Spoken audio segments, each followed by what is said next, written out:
But I'm going to tell you this, we ain't done yet.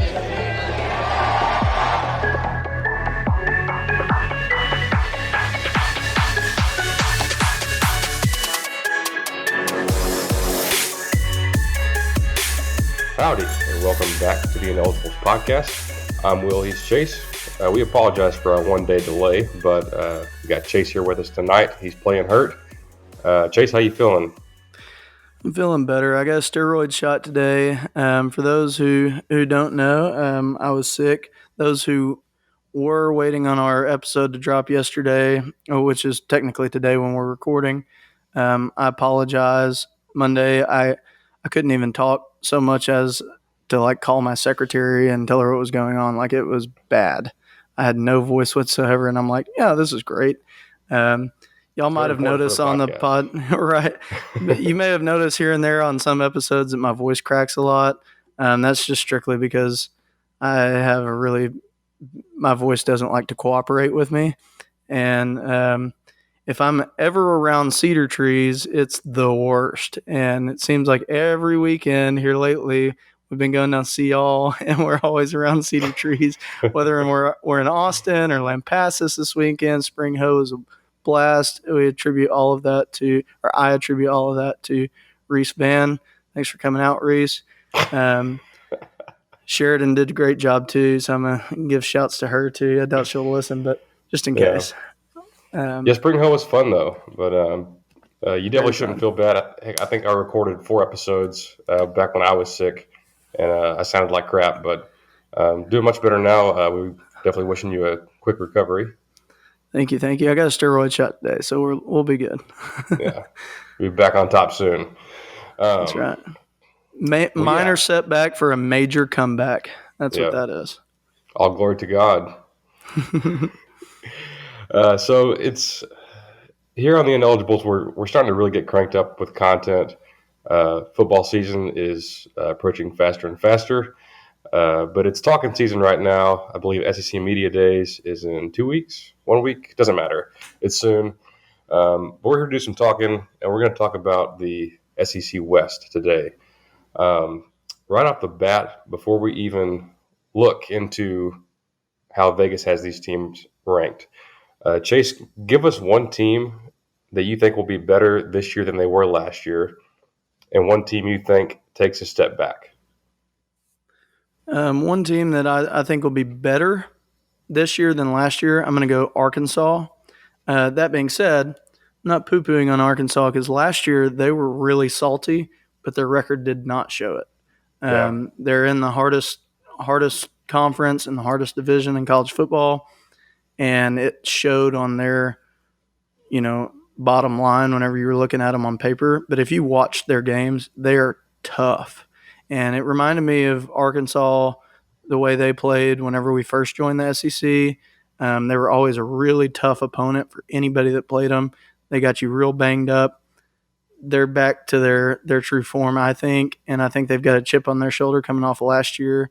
It's easy to pick the lowest one in the division to say they're going to be the one to come up. That's not why I'm saying it. I'm saying it because I think they will be a really, really tough opponent this year for anybody who plays them. So I really expect Arkansas. Who's your number one that you think is going to improve the most?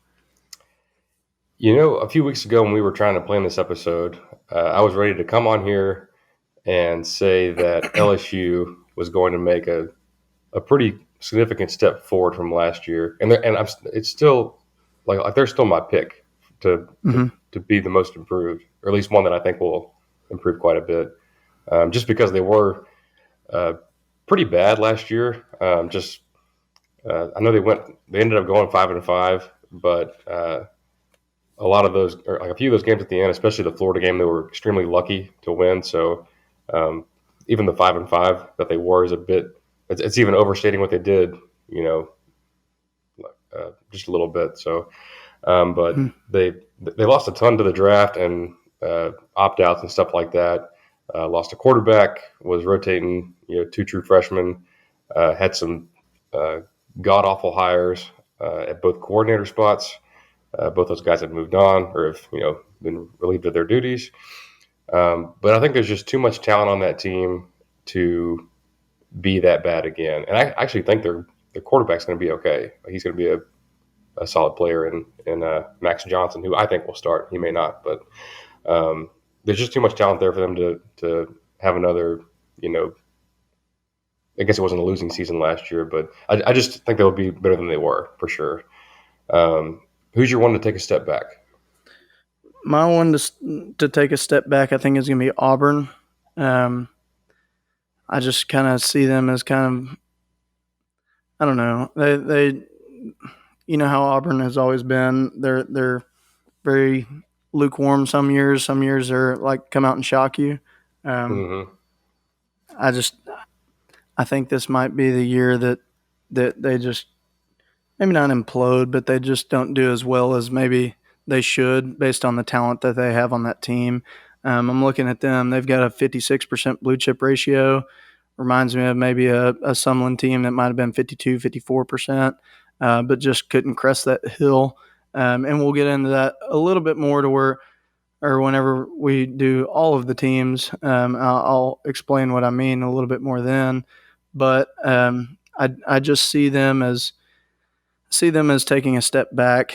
Some of their hype is not there like it used to be, whereas you have some of these other teams that are starting to get hyped.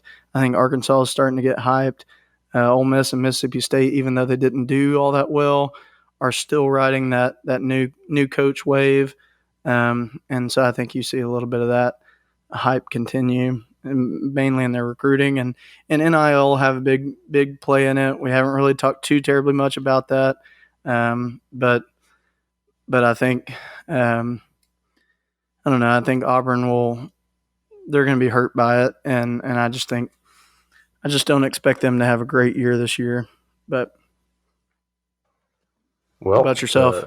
To add on to that, my team to take a step back is also Auburn. There you go. We see eye to eye. We do. Yeah, Auburn.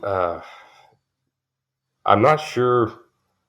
I don't want to go off on a rant here, but I think Auburn may be one of the worst jobs in football, just because the greatest coach in history is at their biggest rival, but Auburn still has the expectations of being a perennial national title contender, which they aren't really capable of doing at the moment. And Gus was even able to beat Bama with some regularity, much more than any other coach in the SEC has done as of late. But it just seems like I think their recruiting is fixing to tank. I think they have a really great running back in Tank Bigsby. He may be one of the best in the country, but there's just not much else about their team that I really like at all. So I'm selling them for this year. I'm selling them for the foreseeable future.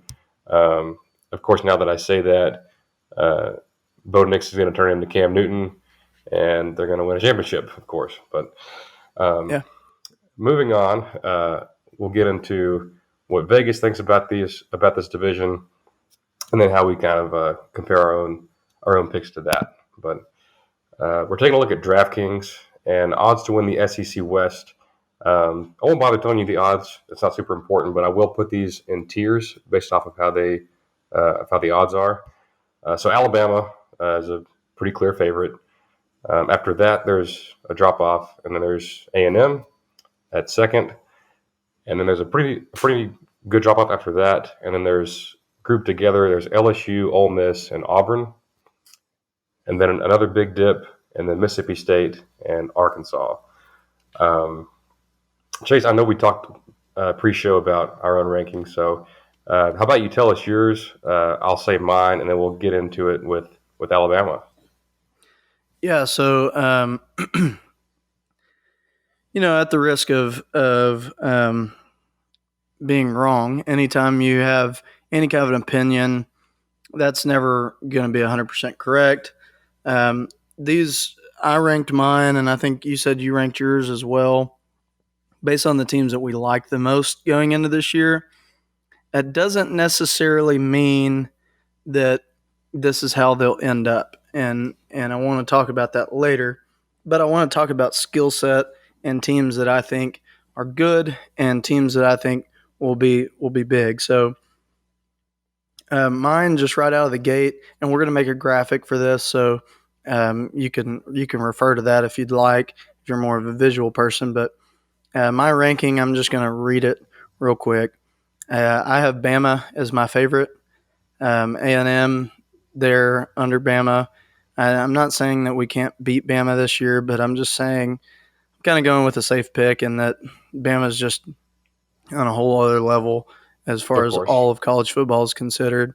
But I put Bama number one. A&M I have number second or number two. My third is the biggest separation from Vegas, which is Arkansas. I think Arkansas, I already mentioned, is going to be a really, really good team. I think they will be one of the hardest teams that we play this year. After that, I've got LSU. After LSU, I have Ole Miss. Then I have Auburn. Then I have Mississippi State. So let me just talk a little bit about how I rank them in terms of how I see them. I am doing this kind of. So I used to be. We both have an ag background. This really, I leverage my ag background here whenever I used to do livestock judging. Those of you that are listening that know anything about livestock judging will probably get really nerdy about this, because I'm going to get really nerdy about this. Those of you who have absolutely no idea what I'm talking about, I'll try to connect it in a different way too. But I've got different cuts. And so whenever you're judging livestock, you have, if you're judging a class of, say, 10, and you compare that to what the final placings are, you have certain cuts. So let's say you have these 10 different animals and you rank them all, 3, 4, 2, 1, 6, 7, when you go to get graded on how you judge that class, they'll have cuts that basically separate tiers. So you might have, say, a Bama and an A&M. My cut between Bama and A&M is going to be like 1 or 2. So that means if A&M ends up winning and being better than Bama, then you're not going to get hit really hard on that. Like they're very comparable teams. So that's your tier 1 is Bama and A&M, in my opinion, going into this year. But from there's a more significant drop off, in my opinion. And so that's where you'll see a much larger cut where if one of these teams ends up, placing way ahead, then you're going to lose a lot of points on what you're guessing. So your cuts are going to be larger there. But that's where we jump into that tier 2. My tier 2 list is going to be Arkansas and LSU. They're my second tier in the SEC West this year. They're just teams that I think are really good and are going to field really good teams, but aren't significantly. There's just a big drop off between them and where I see Bama and A&M at the moment. And then finally, I have my last tier where you're going to have your last major cut is between my tier 3 is Auburn, Ole Miss, and Mississippi State. So when I'm looking at those tiers, it would not shock me to flip anybody within those tiers. Like I see Ole Miss, Auburn, and Mississippi State. I have them ranked, in that order, but it wouldn't shock me if it went Auburn, Ole Miss, or Mississippi State, or Mississippi State, Auburn, Ole Miss, or Mississippi State, Ole Miss, Auburn. Like they are comparable teams in my opinion. LSU and Arkansas, comparable teams in my opinion. So I just think it would be a much bigger hurdle for Auburn, Ole Miss, or Mississippi State to be, a 9-win team than it would be for A&M to be a 9-win team, or Bama to be a 9-win team, or Arkansas or LSU to be a 9-win team. So that's kind of how I have mine set. I'm sure yours is similar, maybe not in that thought process, but that was my thought process with ranking these, was to try to get my cuts where I like them. And could be dead wrong, but if you want to know who my favorites are, those are my tier list. It's Bama and A&M at tier 1, Arkansas, LSU tier 2, Auburn, Ole Miss, Mississippi State tier 3. It is the SEC West. Any team can beat any team any day. That's the way that we play, but that's how I have it set. So now I've said my piece. Will tell us Yeah. about yours, because yours is pretty similar to mine too. So you're big on the hogs, and you tied this to livestock judging. Is that a coincidence? Actually, no, because I loved showing hogs back in the day, back in my glory days of being in the FFA. Yeah. Always, hogs were always my favorite classes to rank. I never felt like I was all that great at lambs, sheep, goats, um, cattle. I just never felt like I was all that good. But hogs, that was my bread and butter. That's where I really Yeah. saw them. So yeah, I guess so. That's a good comparison. But this is the SEC. Most of these schools are your ag based. What do you call it? A land grant universities within their state. You've got us, you got LSU, you got Auburn, you got Mississippi State. Those are all land grant universities in their state. So all of their extension services run through those. So it's just fitting, I think, at least for the SEC. Right. Sorry, I was trying to look up who won the livestock judging championship this year for college. I feel like it was Tech. I don't know. I'm not going to waste too much time trying to look that up, but lots of good livestock judging teams in the SEC, I would assume. Yeah, I'm sure. But yeah, moving on to mine. Mine isn't too dissimilar from Vegas, but like I've obviously got Alabama first. As much as I would love for to see A&M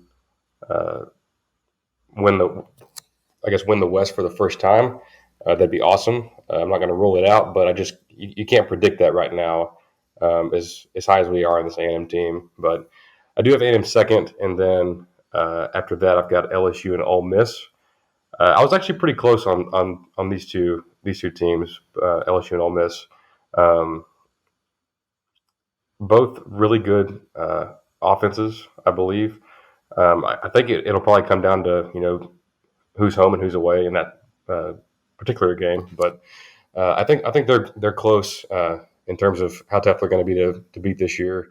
After that, I've actually got Arkansas, so I've got them much higher than Vegas, but not quite as high as you do.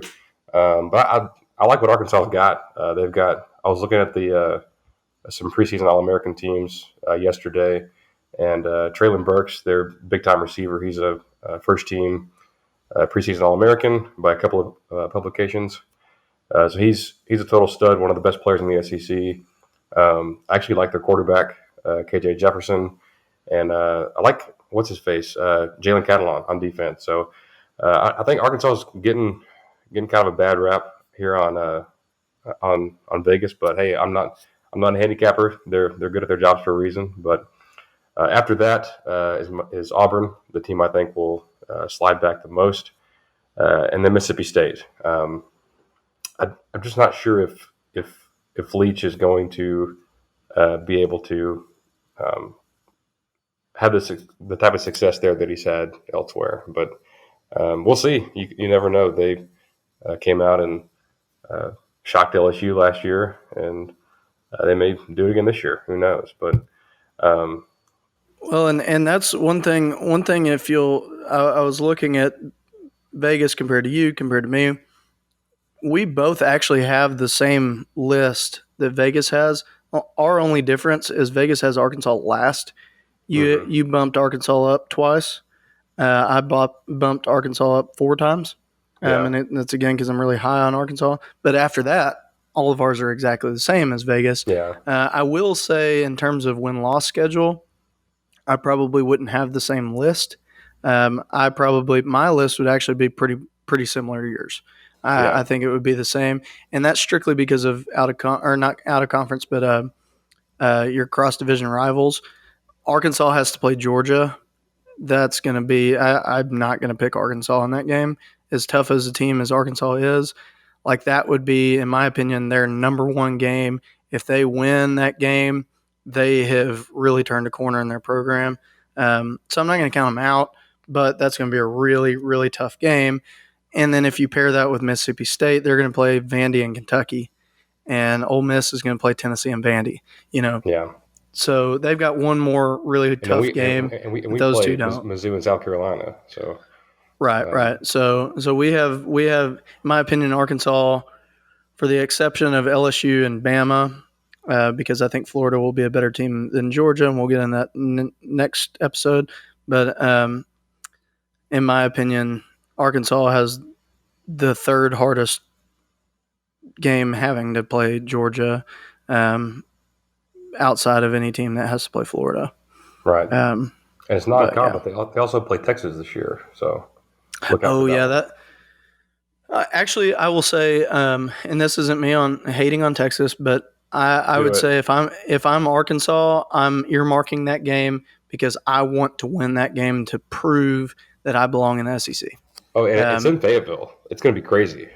Yeah, I mean it's going to be a really good game.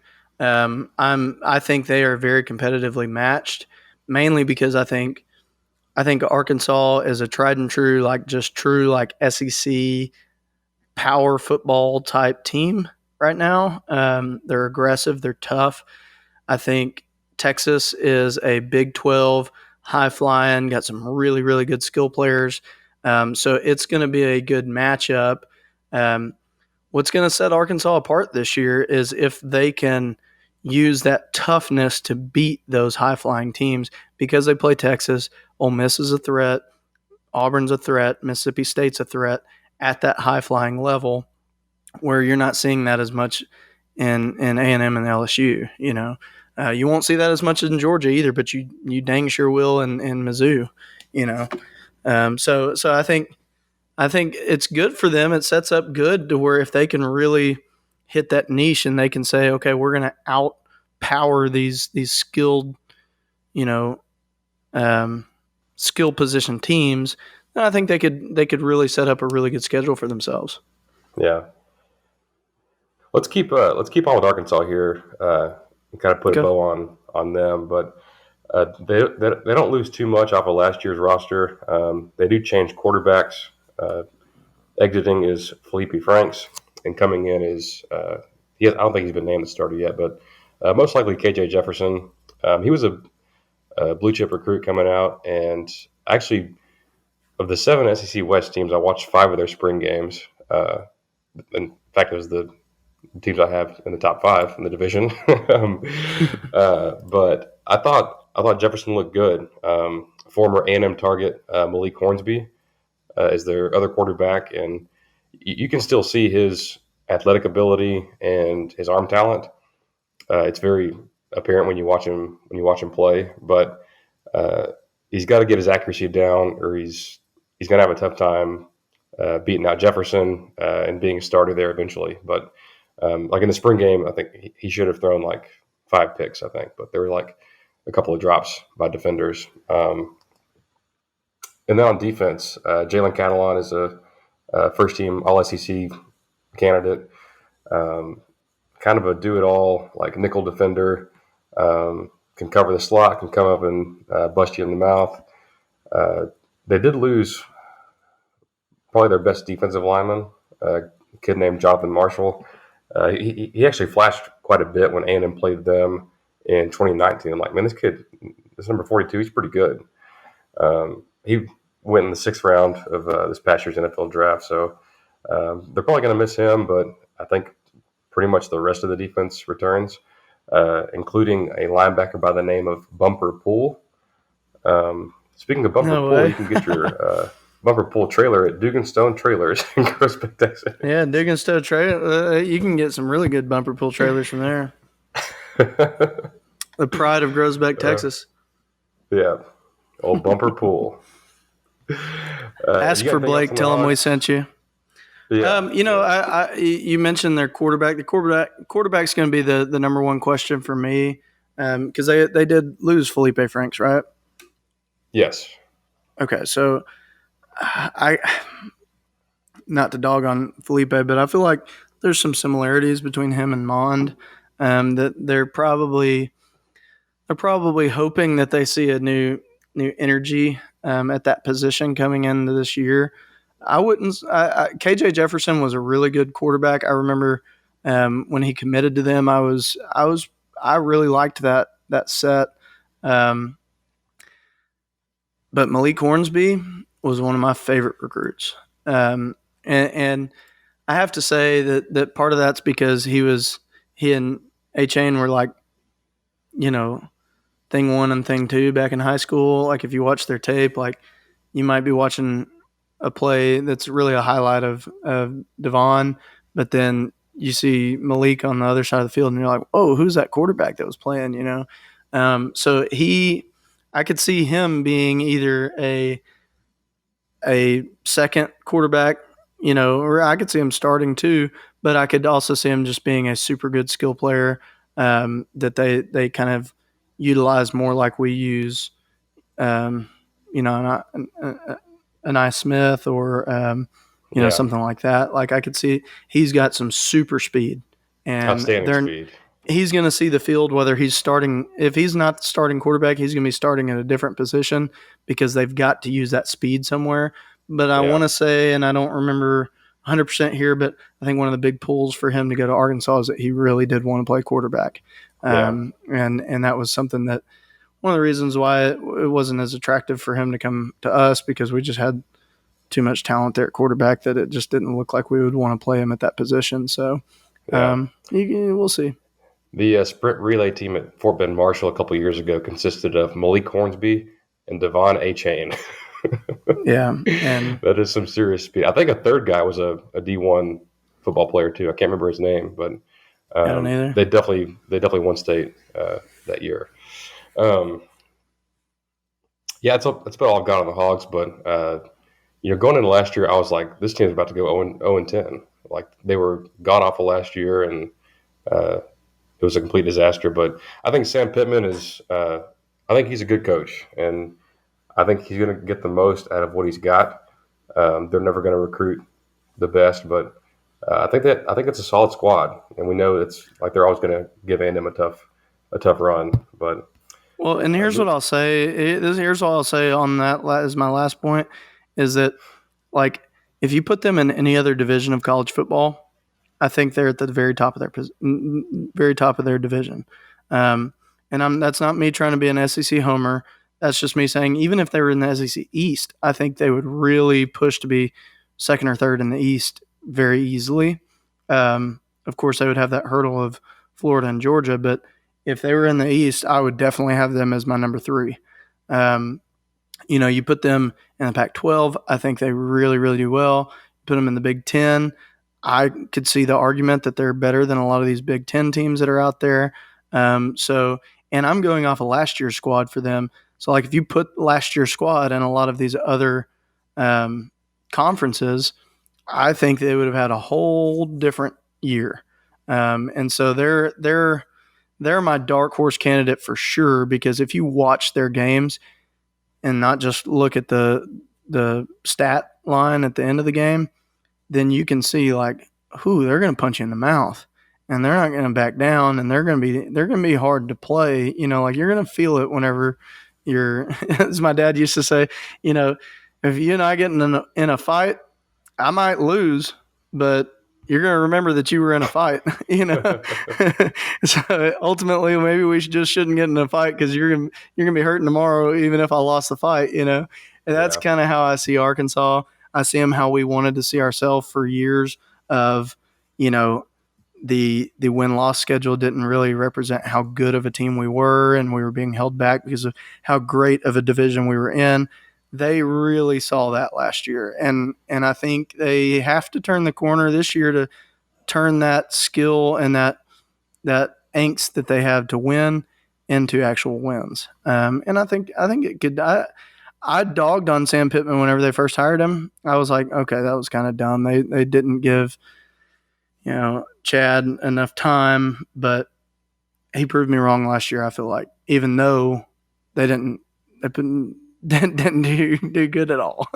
Yeah. But in terms of win-loss, but they really impressed me. I was scared to death going into that game last year, and honestly, I'm pretty scared going into this year. They're going to be a tough opponent. It's always one to sweat out. But let's talk Tide. Alabama, presumed favorite by Vegas for the division, for the conference, for the national championship. They've won 6 of the last 12 national championships with Saban there. They produced, by many metrics, the best offense in college football history a season ago. Had a receiver win the Heisman. And they followed that up with signing the best recruiting class statistically ever. So, what hope do people or do fans have that Bama may take a step back this year? Maybe that they have questions at the quarterback position. That might be Yeah. all I can jump to. But even if they have a subpar quarterback, which they're not going to have, I mean, they got Jalen Milroe. He's a fantastic quarterback, backing up Bryce Young. That's already going to be a good quarterback, in my opinion. They've got some of the best running backs that I ever wanted during, with McClellan and Kamar Wheaton. Both of those guys are tremendous running backs. And both the quarterback and the running back are going to be backed by far and away the best offensive line in college football. It's just stupid the talent that they have there. Yeah. So if you're wanting to beat Bama, where you're really gonna, I don't know. Here's my thought. You have to have a stout defense just to play them at a net zero. So like Right. you look at A&M, like we're really, really high on our defense this year. So that might get us a net zero. That might mean that our defense is as good as their offense, and that would give us a zero there. Somehow our offense is going to have to be better than their defense. And so a lot of the looking back into history, some of the ways of beating Bama is that you had to have a really dynamic quarterback. You had to really have a dynamic offense that was high flying, a Johnny Manziel or a Ole Miss type offense that was just going to mess them up and not let them play their game. I just don't think you have that in the SEC right now. But there again, you have a lot of teams that are working towards that with both Ole Miss and Mississippi State. I think 2-3 years from now, they're going to be real scary for the Tide. Just because they're developing that talent and they've got 2 of the best in the game, at that high-flying, high-potent offense. We'll see what Auburn does coaching-wise, if they continue on. But I could see that being another team that in the next couple of years has high-flying offense. But that's our hope for A&M, is that our offense comes out and is super salty compared to what it was last year. And it's less vanilla. It's a lot more like keep you on your toes. I think if we have that and we have the stellar defense that we want to have, that we expect to have, it could be competitive. Yeah. But I think where you're going to see teams that are competitive against Bama are going to be the elite teams, and that's it. You're going to have Clemson. You're going to have Ole Miss. I mean, I'm sorry, not Ole Miss. Ohio State. You're going to have teams that have elite defenses, but have really, keep you on your toes offenses as well. And so I think, if we lost to Bama and we kept it within a score or two, I'm happy. If we do what we did last year, I'm not happy. But I'm not going to say that Bama's not beatable. It's just crazy how much talent they have. And it's just, in some ways it's bad for the sport. In some ways it's good for the sport. I mean, I could hear either argument, either side. But they're just way too talented. So what are your thoughts? I've got a few reasons for optimism. They're not the best, but it's something. So offensively, they do have a new quarterback, although there's some that may claim he's the best one they've had. That remains to be seen.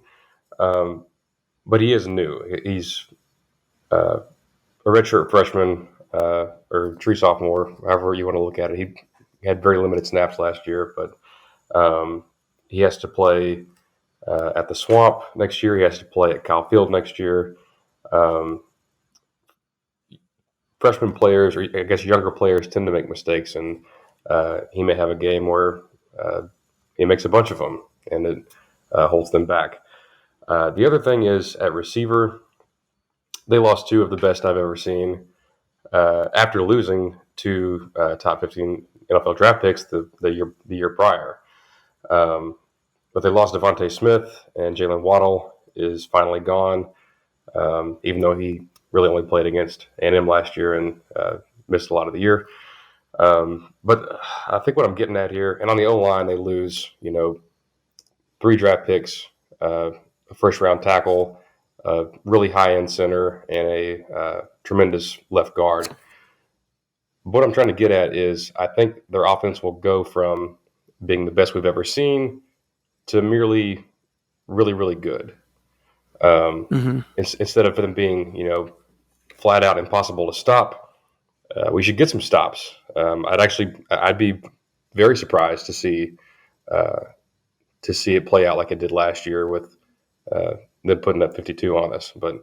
And I think on the point about the receivers, they're still going to be good. They've recruited some of the top receivers in the country. They still have John Mechie, who's quite fast, but there are other guys. They are good players, but I don't think they have the speed of the guys that have left. Jerry Jeudy, Jalen Waddle, Devontae Smith, and Henry Ruggs. I believe they all ran 4.4 or faster. Just an insane amount of talent. And all 4 of those guys went at pick 15 or higher. I think it was pick 14 or higher, if I'm being honest. Yeah. But just a ridiculous amount of talent, a ridiculous amount of speed.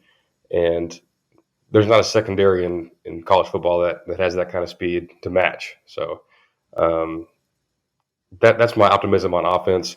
And then on defense, they don't seem to have that just bulldozer in the middle that they typically do. Of course, I would have said that before the 2018 season, and then Quinnen Williams comes out of nowhere to just dominate college football. So I wouldn't put it past them to have somebody come up and be a All-American caliber player, but we haven't seen it yet. The guys they started last year are good, but just not the big difference makers on the interior defensive line that we're used to seeing.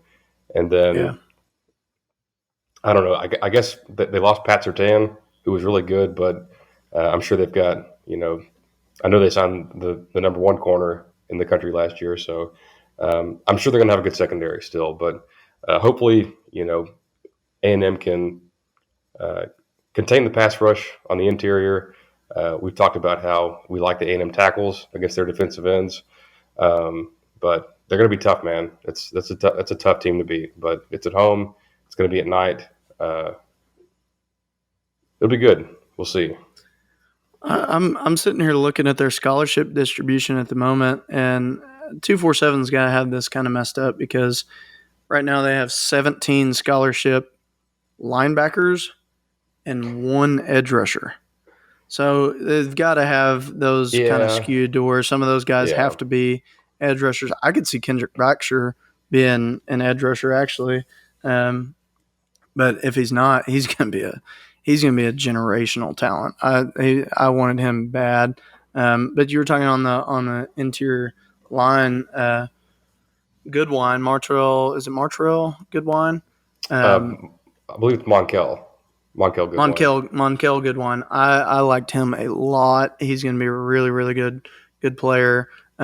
So one thing I will say, and this goes back to what I said about the recipe, in my opinion, on what it might take to make Bama make them beatable or make them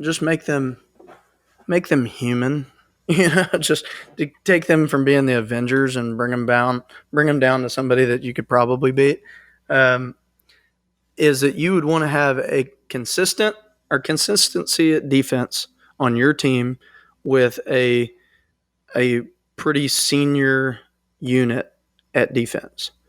Because if you look at their offense, it is pretty young. Not saying it's not talented because it's stupid talented. But you've got a lot of young players there. What's going to save that young player part of it is that they're going to have a really, really good offensive line. So even if the players make some mistakes, that's okay because they're not going to give up the stupid mistakes of sacks and things like that like they might otherwise would.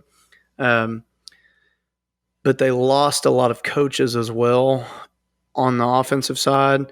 And I'm not saying that that's going to cause their offense to drop. I'm just saying that early on, you're going to see a little bit of growing pains just from young players in a newer system, and going from there. And you got to hope that that's beneficial if you have a unit that has had consistency at the defensive positions, has had consistency in the coaches. So I'm not saying that to tee myself up to this because this is what I'm saying. A&M's beating Bama this year. A&M has the bit of a recipe that I think could make them, again, not make them to where we're going to beat them into the dirt, but make it to where we're not fighting the Avengers. We at least have like 2 Infinity Stones, like we've got enough to maybe be, because we have that consistency at the coaching position on the defense side of the ball. We have senior leadership on the defensive side of the ball, and they don't have that right now on their offensive side of the ball. So you would want to hope that we would play them early, which, lo and behold, A&M plays them relatively early in the season. So if I had to pick one team that could beat Bama in our division this year, it is going to be A&M. And guys, I am not saying that because I'm an A&M grad and that this is an A&M podcast. I don't have maroon colored glasses. It's just we have the tools that might be there to win. A&M has them. Other teams, unfortunately, don't have all of those. And so I still think that you see the Tide roll this year, and it'll be yet another year of us, losing that game. But I think it'll be a whole different story if we're a one-loss team this year, with that one loss being Bama, than it was last year. Hopefully. A&M's winning that game. I kid. Don't get me wrong. I'm going to pick it because I like throwing a risk out there. But if you want my who's the best team, I call Bama being a better team than us. Doesn't mean we can't win. You know what? The more I heard you talk, the more I just convinced myself in my own mind that we're going to win. But I'll say this to drive my point home because I really want to get this across. But they're going to go from having the most efficient quarterback ever to having a really good one. They're going to go from having maybe the best receiver ever in college football to having some really good ones. 2 of the best. Jalen Waddle was ridiculous when he played. So they're going to go from those guys to some really, really good ones. Just not the best. Mechie's fantastic. Jai Hall's fantastic. Judge Earl's fantastic. I mean, they've got plenty. And then they're going to go from the best college offensive line that I've ever watched to a pretty good offensive line. So I just think they're going to be much more beatable this year than they were last year, which it feels hard to imagine just because they were so damn good last year. And they did sign an excellent class, but I think they are young at some spots. And I think they're going to be more vulnerable than they were. But enough about them. Let's not spend too much time on A&M. In fact, we'll just sum it up pretty quickly. But I think A&M has a really good shot to finish in the top 2 of the SEC West. I think they're a really, really high floor team. I think we have great leadership. I think we have an awesome defense. And like we talked about before, depending on O-line and quarterback, we could challenge Bama. We could challenge for an SEC title and a playoff berth. But that's all I've got to say about that. I'm with you. I don't want to touch on A&M too much because if you want to know what we think about that, go listen to our other episodes. We really do these episodes here for people who don't want to hear us browbeat A&M all the time. I'm going to say I do think it's good. The one thing that I'll say about A&M is I like how our schedule sits up, and we at the very end of this, I'm going to talk about schedules over all 7 of these teams, and I'll mention it there. But I do think A&M has the tools. I think we've got the right leaders at the right positions, and I think I guess what I'm trying to say is I don't expect very much of a drop off from what we saw last year. And if we see last year's team hit the field, I think we're solid contender to where the number one person that we're going to have to worry about this year is Bama. Doesn't mean that every week isn't losable, but Bama is going to be our number one competition because, again, going back to the tiers that I set up, I think those are the 2 clear best teams going into this year. Well said. Let's move on to the LSU Tigers. National champions in 2019. Big step back last year. Lost to Mizzou, Mississippi State early on. Lost to A&M. Had a ton of people leave after that 2019 season, and then even more opt out. Jamar Chase opts out.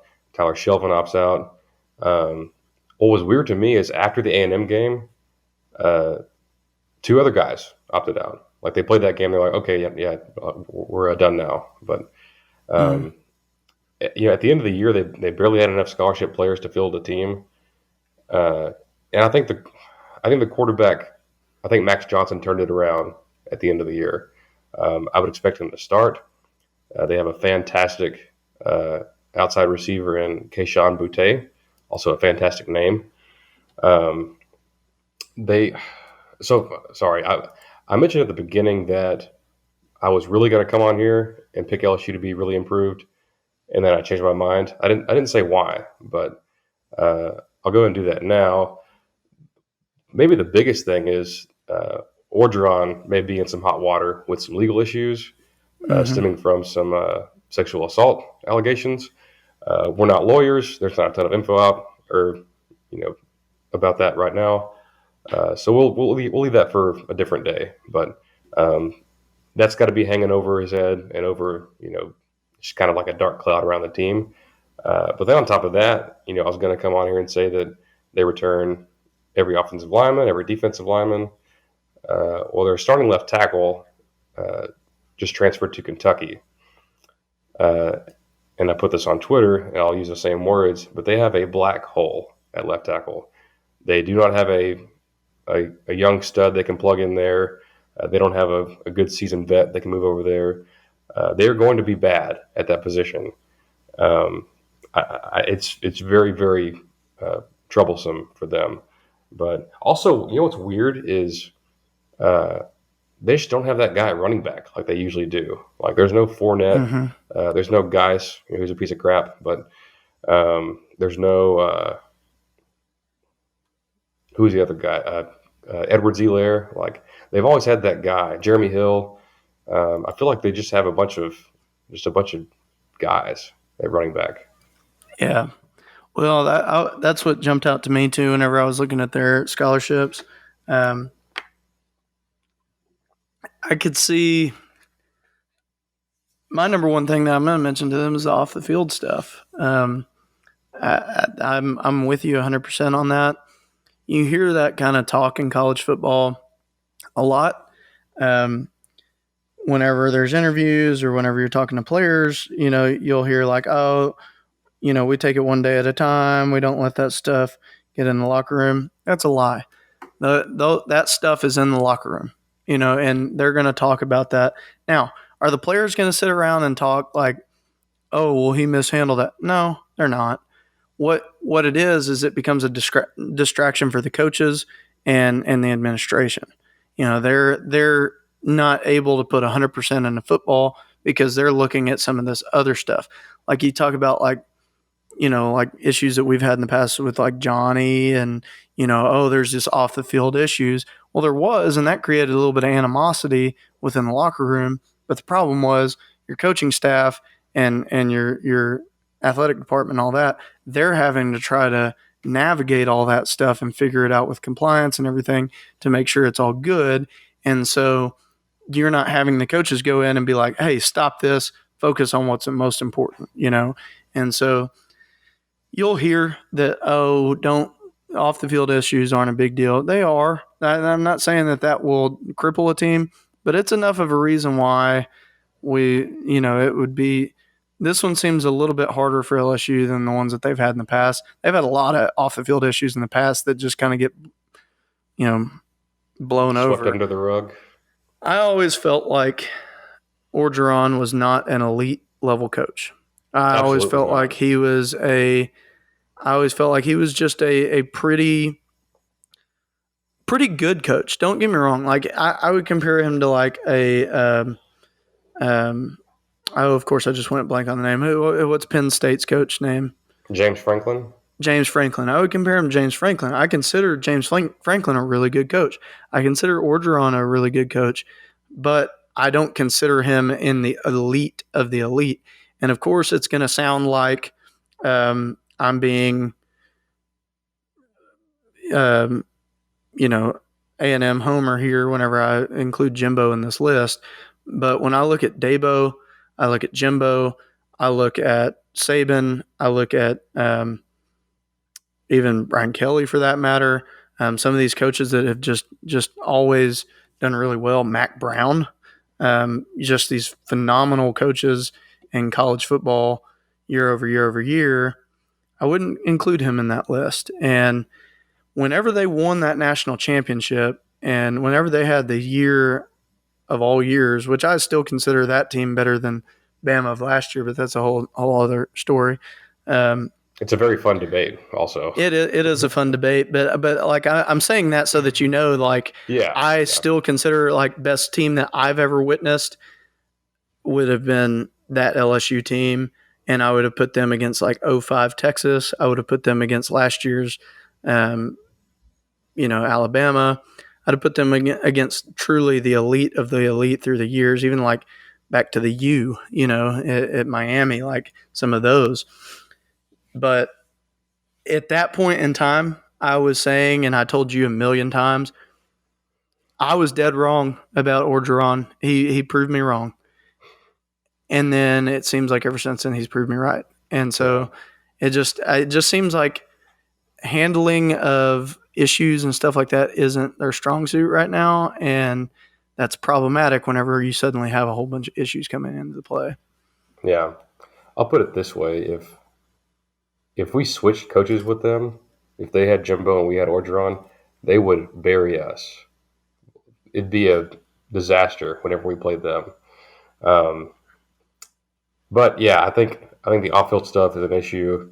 I think Orgeron was the beneficiary of some excellent talent that he helped recruit. Mm-hmm. He's an excellent recruiter. It's probably the best part of his game. That and he's a great motivator. But the benefit of Joe Burrow turning into this insanely good quarterback, and the beneficiary of a great, two great coaching minds in Joe Brady leading the offense and Dave Aranda leading the defense. Like, you really let those guys, like we talk about the CEO model, like that was the ultimate example of that with those two guys who are now, Aranda is the head coach at Baylor and Brady's the OC at Carolina.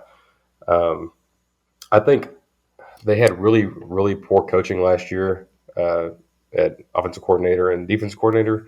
The OC was Scott Linehan, who Cowboys know and hate, and the DC was Bo Pelini, who everybody hates. So they're both gone.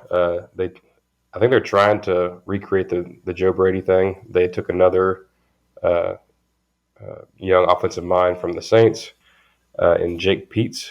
I think he's of the Joe Brady tree. And then on defense, they actually struck out on a couple of hires and ended up going with Durante Jones. Neither of these coordinators have ever called their sides of the ball. They've only been assistants. So I think that's problematic. The last thing I'll say is about their defense. It was kind of hard to do what they did last year, where you have 2 eventual top 10 picks at corner, and a draft pick at safety, and have one of the worst passing defenses in the country. I think that was a coaching issue. I think that I would expect them to be a lot better than last. But the defense it's not like those old LSU defenses. It's still good, but I just don't think it's an elite unit that's going to carry them. Anything else on the Tigers? On those Tigers, we have other Tigers to talk about. I can't say that I do have anything on them. They've got the talent there, so it would not shock me for them to come out and be a great team. So I'm not. That's why I have them in my tier 2 list. Like I could absolutely see them being number 3 in this division. If you want to try to ask me, are they better than A&M this year? My answer is no, because A&M just doesn't have a lot of the other stuff going on that LSU has right now. And so if it wasn't for that, I would actually say that's a tie. I would have them in my tier 1 list if it were not for the question marks at coaching and all the off the field issues going on. So because a lot of why I'm saying I don't expect them to be all that great is more qualitative rather than quantitative, I would say it wouldn't wholly shock me for them to come out and be better than us this year. But I don't expect it. A&M side note here. If we go into Death Valley and beat them this year, that's a huge deal, in my opinion. Big time deal. I don't want to spend too much time on that, but like A&M hasn't done that since we used to play them in the 90s. Our 2 wins against them while we've been in the SEC have been at home. So Death Valley is probably the most treacherous environment in the country. So getting a win there would be a big deal for A&M. But yeah, me saying that we're a better team than them doesn't mean that we're going to beat them. Right. That's just me saying I think we're the better team if you compare 1-to-1. But playing at Death Valley was the most intimidating place I ever went to. It's just maybe not everybody feels that way. I definitely felt that way. When they say it played Colin Baton Rouge at the beginning by Garth Brooks, I had chills. And I'm like, man, I wish Kyle Field was this intimidating. And that's going to make a lot of Aggies mad. But it just sidelined me. I was actually kind of scared that like somebody was going to beat me up on my way out of the stadium. Like it was truly just intimidating, that I'm like, all of these people want me dead, and I'm like, that's kind of scary. As much as I love A&M, I love how respectful we are and all of that. Like us, like playing some rap music for 15 seconds at volume 6, doesn't really get you there. It doesn't make you think like, oh my gosh, these guys are gonna pummel me in the ground if we end up winning. That's not what you get at LSU. You're like, oh, I hope we lose because this is going to be terrible trying to get out of here. That's just me personally. I do respect our intro. I love power. I love the drum line and all that. I think that's awesome. I do too, but we've got to get some stuff figured out on the transitions, and I'm definitely going to get into that for the season. Yeah, that is Old Army will not like me for that, but I don't care. I was on the sideline and I heard, as much as game day every single day. What am I playing? The Noblemen of Kyle. I wake up, listen to it all day long. It gets me hyped for game day. It's the most exciting thing. I love hearing it. I love all that side of it. But when you're on the field, when Johnny comes marching home just isn't going to do it for me. I need to hear, Humble by Kendrick Lamar, and it needs to be blaring so loud that their defense is trying to yell, their coaches are trying to yell the plays and their defense can't hear it. We just need to pipe it into there to where we confuse them. But we'll get into that. We'll get into that later. I don't want to go on tangent. I'm sorry. I already went on the tangent. Hey, I'm about to – I don't get us on another one here, but I just now noticed that on our recording platform here, it just took random screenshots of our face and put them as our picture is over there. Well, that's not good. I just looked down. I was like, "What picture are they using?" I don't know. It made me laugh. But anyway, we've got 3 teams left, and let's try to raffle through them fairly quickly. But let's talk Ole Miss next. The Lane Train is in Oxford. Explosive offense. I know they lose Elijah Moore, and they had a good tight end, Kenny Yeboah. But they still have Matt Corral, who is a top quarterback prospect for next year. They still have some weapons. They have a great running back, Jerry Ely. He's one of the best in the conference, and a pretty good O-line. What with Ole Miss, I think they're definitely one of the most dangerous teams in the conference just because they can score points. But they're either going to score, 40 and have 600 yards of offense, or Corral's going to throw 6 interceptions, or both. He may throw 6 Right. picks and they score 40 points. But, Yeah. but as good as they are on offense, they're always going to be a dangerous out. A&M plays over there this year. Ole Miss actually plays Louisville in the non-con, so that'll be interesting. Defense is bad. Defense is very bad. It was the worst in the country last year, and they lost their leading tackler to the transfer portal.